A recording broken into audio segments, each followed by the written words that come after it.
Welcome to our channel. ఈరోజు మనము రాజ్మా తోటి టమాటా పేస్ట్ని యాడ్ చేసి ఎంతో టేస్టీగా రాజ్మా టమాటా రైస్ని ప్రిపేర్ చేసుకోవటం కోసం ముందుగా అలసందలను మామూలుగా శనగలు అవైతే 8 అవర్స్ పాటు నానబెట్టుకుంటే సరిపోతుందండి. కానీ అలసందలకు కొంచెం టైం ఎక్కువ పడుతుంది.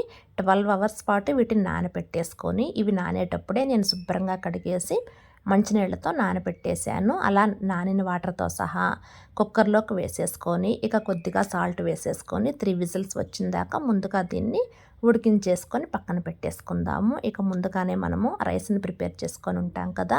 ఇక ఇవి ఉడికేలోపు ఇక్కడ మనము టమాటా పేస్ట్ని ప్రిపేర్ చేసుకోవాలండి.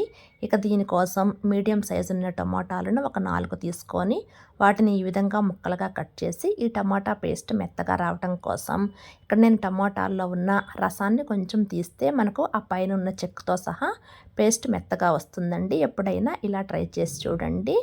ఇలా టమాటా ముక్కలు మొత్తం మిక్సీ వేసేసుకున్న తర్వాత ఈ విధంగా మెత్తగా మిక్సీ పట్టుకుంటే సరిపోతుంది. ఇక ఆ రసంతో పాటు ఆ రసం ఉన్న ప్లేట్లోకి ఈ టమాటా పేస్ట్ని కూడా వేసేసుకున్నాము. ఈలోగా మనకు రాజ్మా కూడా బాయిల్ అయింది. ఇక కుక్కర్కున్న ప్రెషర్ పోయిన తర్వాత ఇక వీటిని కూడా వడకట్టేసుకొని పక్కన పెట్టేసుకుందాము. ఇప్పుడు ఇక పోపు కోసం ప్యాన్లో కొద్దిగా ఆయిల్ వేసుకొని ఆయిల్తో పాటు కొద్దిగా నెయ్యిని కూడా యాడ్ చేస్తే టేస్ట్ బాగుంటుందండి.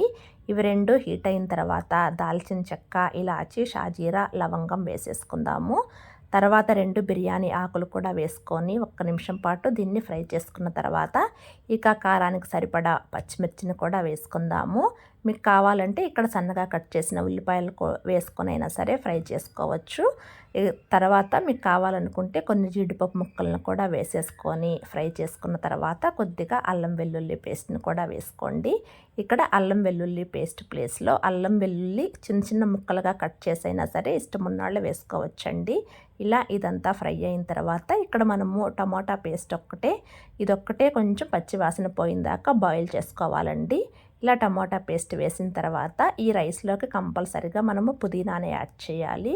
కొద్దిగా పుదీనాని కూడా వేసుకొని ఇక టమాటా పేస్ట్ మనకు త్వరగా మగ్గటానికి కొద్దిగా సాల్ట్ వేసుకొని ఈ టమాటా పేస్ట్ని మగ్గించుకుందాము.